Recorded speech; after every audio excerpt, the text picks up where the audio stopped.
When we say that this recipe is naughty, we're not joking. Just look at it. It's so silky, creamy, and sensual that it borderline needs that blur effect over it. Don't look directly at it.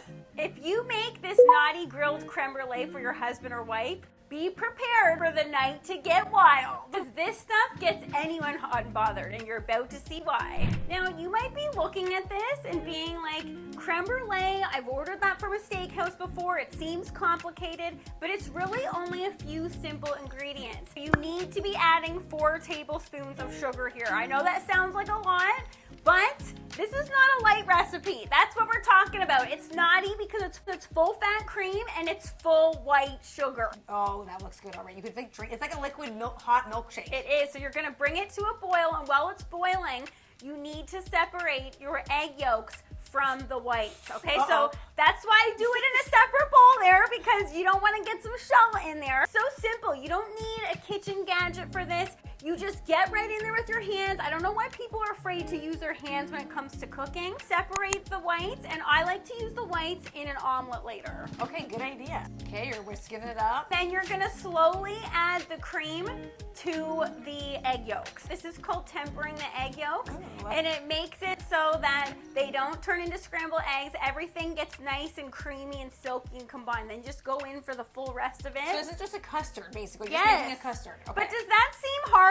That No. was so simple. Now you're just pouring it into the ramekins. Did you grease them or anything? Nope, they just go in directly like that. Okay. And I put them into a tray like this because these are going out onto the Ninja Woodfire outdoor grill. Just like if you were cooking in the oven, they have to go in a tray, but we're bringing these out to the grill, so it's just easier to bring them out with the tray. Perfectly makes 4 servings. Just eyeball it, just see, look, this one needed some more, so we're just adding some more. This is a pro tip here. When you're cooking with an aluminum pan like this, you don't want to be wobbling your way out to the grill. So what I like to do is put the entire aluminum pan onto a stable cookie sheet, and then you can just bring it out to the grill. Because those creme brulee ramekins are filled right to the top, you still gotta be careful, okay? So look at me going out. I was like, okay, don't spill any. That's the problem when you have something so filled to the top. Yes, so look, you gotta take your time. We're not rushing here. So because we're grilling these using the Ninja Woodfire outdoor grill,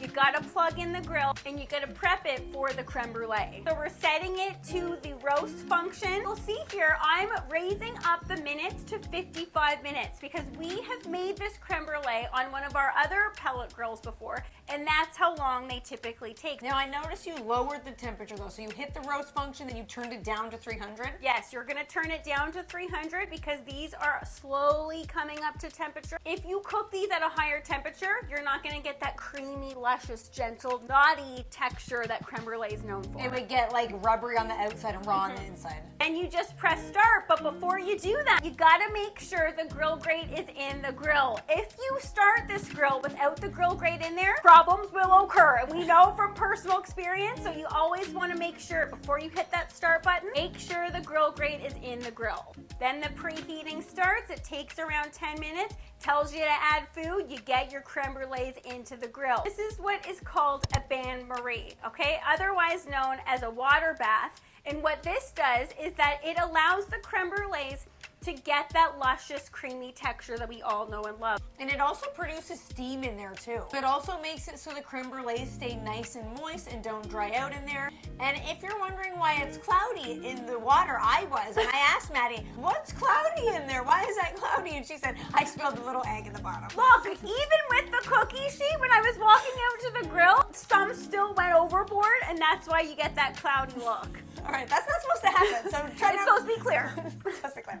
I had to check this after 20 minutes because we've been grilling on the Ninja Woodfire outdoor grill for a while now, and we know that this grill is a barbecue time machine. 25 minutes later, check the jiggliness, and that's exactly what they're supposed to look like. So the trick to creme brulee is making sure that they are still jiggly. You don't want to cook them in the grill or the oven until they're solid, because then it will be too solid after they go through the cooling process. So you're just gonna put them into into the fridge for 4 hours or overnight, and 4 hours later, I was to the second, I was like, I need to see what this looks like. You do look super eager here. If you've made creme brulee before, looks can be deceiving with these things. They can look perfect from the outside, then you get in there and it's like a liquid ice cream cone or like that rubbery jello-like texture.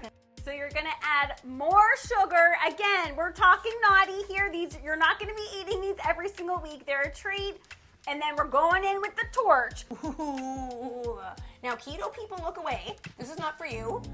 Oh, good heaven. It looks super naughty. It looks like it should be wearing some lingerie. Ooh! It should be dressed up for Valentine's Day. This is taking a weird turn.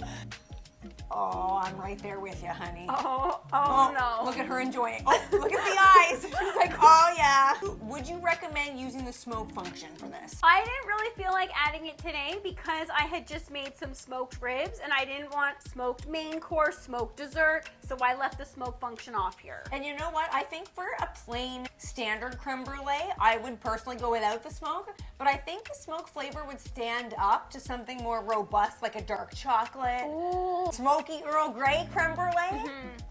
Super naughty, delicious creme brulee made on the Ninja Woodfire grill. And if you're not done with the Ninja Woodfire, be sure to check out our recipe for smoky, sweet, and salty squash rings because you are gonna love that one.